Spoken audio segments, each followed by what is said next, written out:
Bonjour à tous, la radio Plume FM de Redon va à la rencontre des associations du Pays de Vilaine. Vous pouvez désormais nous écouter sur les fréquences du 107.8 pour une diffusion sur le Pays de Redon.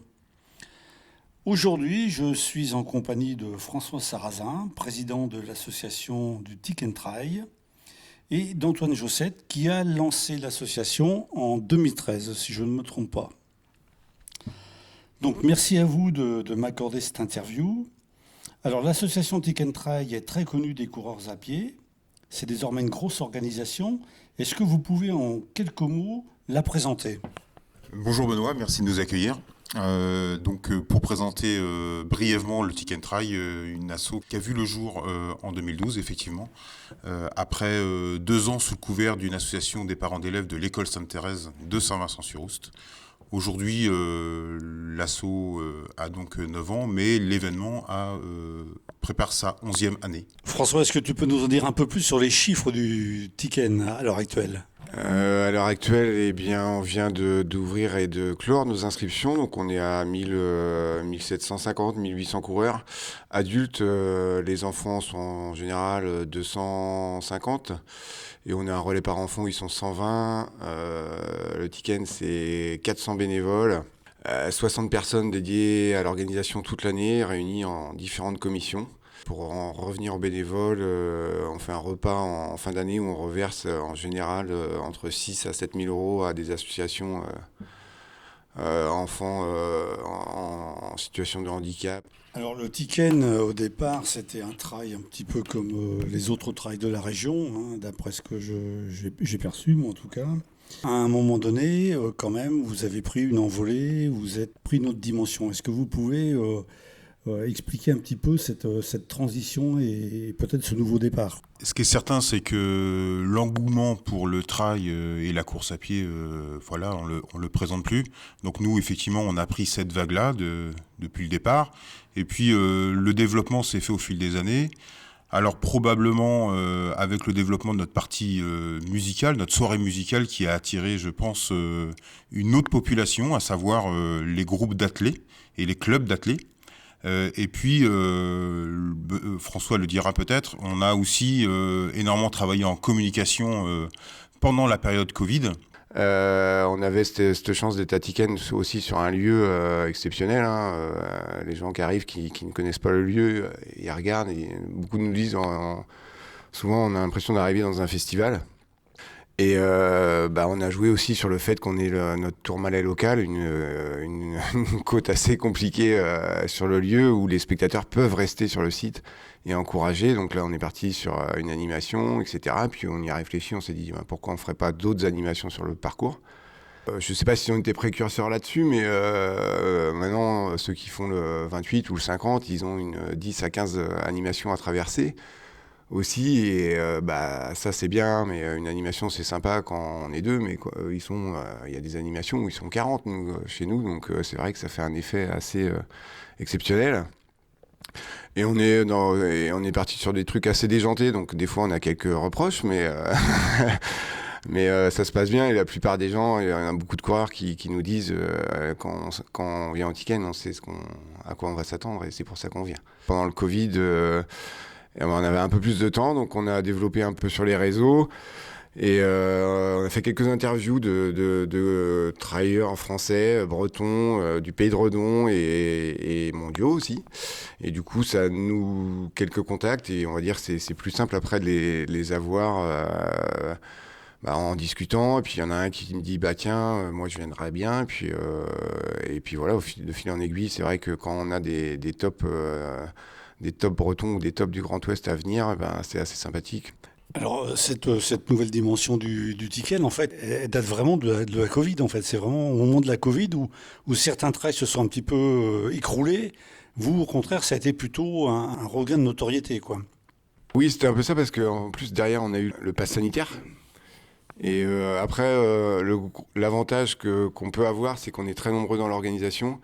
Quand j'ai pris le relais d'Antoine, je sais plus, il y a 5-6 ans, on s'était dit on fonctionnera toujours comme d'habitude. Et par contre, on va se structurer pour organiser des commissions avec des personnes en nombre dans chaque commission. Donc là, il existe, je sais pas moi, une dizaine de commissions, et ils sont au moins 4 par commission.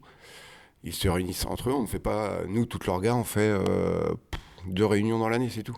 Le reste se gère en commission, et les responsables de commission viennent voir le bureau du Tiken, ou le bureau, on est 5 ou 6. S'il y a des grosses décisions à prendre, c'est le bureau, mais le reste, on fait largement confiance à tous nos responsables, vu que ça marche. On a voulu absolument faire l'édition du pass sanitaire. C'était un gros défi parce que ça s'est passé début août, je crois, 2021. Et nous, on a fait notre événement le 4 septembre. Il fallait accueillir 1500 personnes avec un pass sanitaire. Il fallait tout fermer, donc ça a été une sacrée aventure. Et puis voilà, du coup, nous, on avait nos bénévoles qui suivaient derrière. Peut-être un petit peu moins parce que forcément, certains avaient plus peur que d'autres. Mais on a fait une édition réduite et qui a fonctionné, et puis on est reparti de plus belle. Moi, je rajouterais que, pour appuyer les propos de François, c'est que effectivement, pour pérenniser et avant de développer et pérenniser, le fait de passer en commission et de se structurer à ce point-là sur une asso qui en éprouvait pas forcément le besoin au tout départ, eh bien, ça a permis d'alléger la tâche de chacun. Peut-être aussi de sensibiliser une partie de l'asso.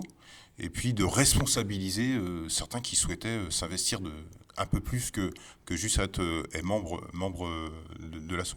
Donc ça, je pense que ça a permis de travailler dans de meilleures conditions et de se préparer à ce qu'on vit aujourd'hui avec moins de stress, en fait. Donc ça, c'est hyper important. En fait, cette nouvelle organisation permet au président que tu es, François, de vivre cet événement avec davantage de sérénité. Oui, sérénité, je n'irai pas jusque-là. Mais c'est sûr que oui, on sait qu'à peu près tout est réglé dans l'orga. Comme je disais, on est presque 60 et on est très peu de coureurs. On est 10 peut-être. Le reste ne fait pas de sport, fait d'autres sports. C'est des musiciens, des menuisiers, des directeurs. Voilà, c'est ce mix-là qui fait que ça fonctionne, je pense, parce qu'à chaque problème, une solution.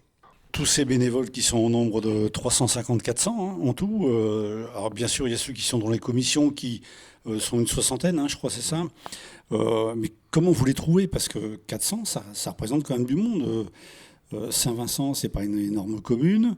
Comment vous expliquez cet engouement des bénévoles pour ce Tiken Trail? Moi, je pense qu'au même titre que les coureurs sont attirés par notre événement parce que c'est un événement qu'on considère de qualité, eh bien, on prend soin aussi de nos bénévoles. On les fait travailler dans, je pense, de bonnes conditions. À titre d'exemple, les commissaires ne sont jamais tout seuls sur la route, mais sont toujours à minima en binôme.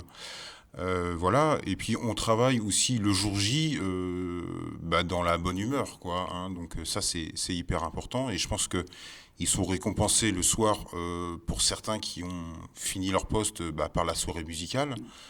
Ça c'est important. Après, expliquer ce nombre important de bénévoles, voilà, il n'y a pas que les gens habitants de Saint-Vincent, mais c'est devenu un rendez-vous incontournable pour certains amis et pour certains amis d'amis.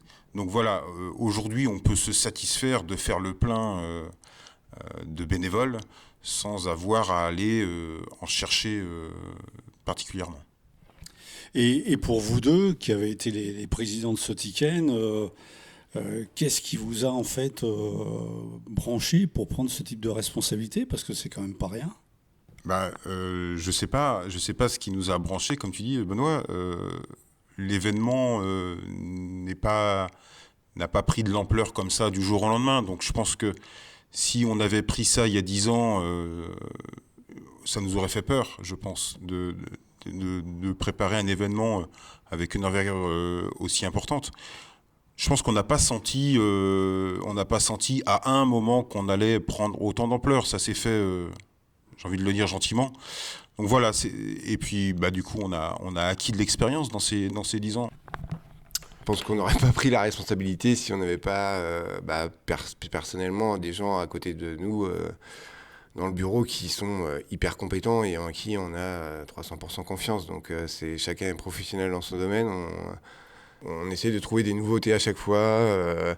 changer quelque chose, même si c'est compliqué, hein, parce qu'on a beaucoup d'animations déjà, mais on cherche, on arrive toujours à trouver parce qu'on est nombreux.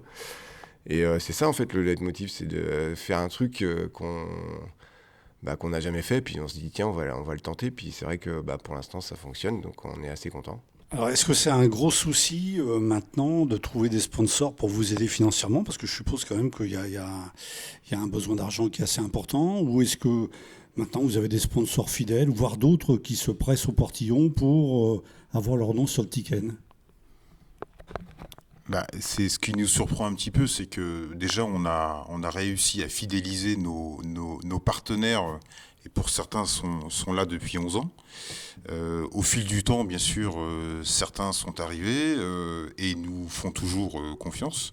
Et comme tu le dis, Benoît, la surprise depuis 2 ou 3 ans, c'est que certains viennent nous solliciter pour apporter leur aide financière.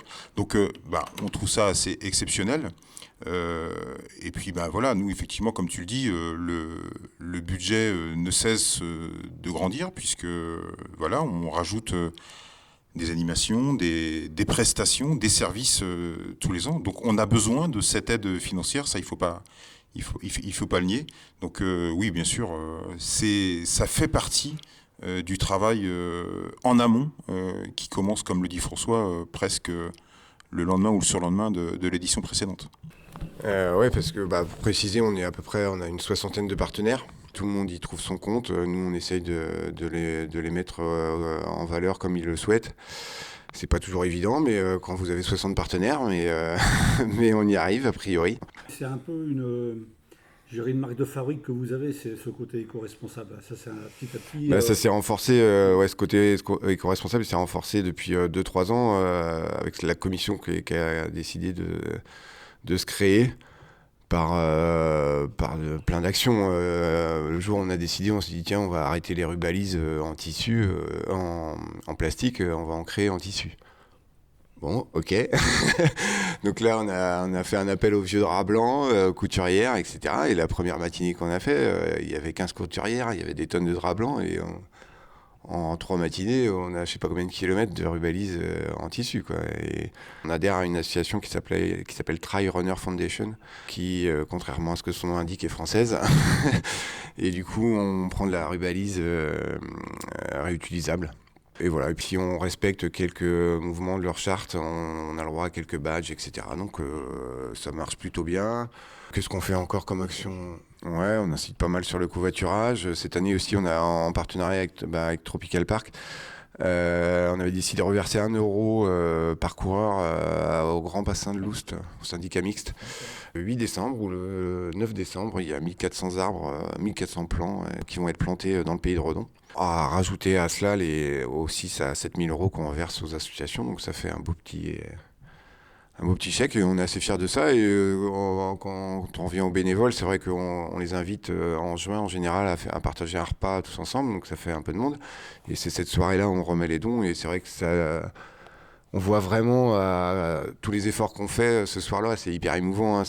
Comment vous voyez un peu le Tiken dans les 3 ans qui viennent ? Alors à ce sujet-là, c'est un peu difficile de se projeter.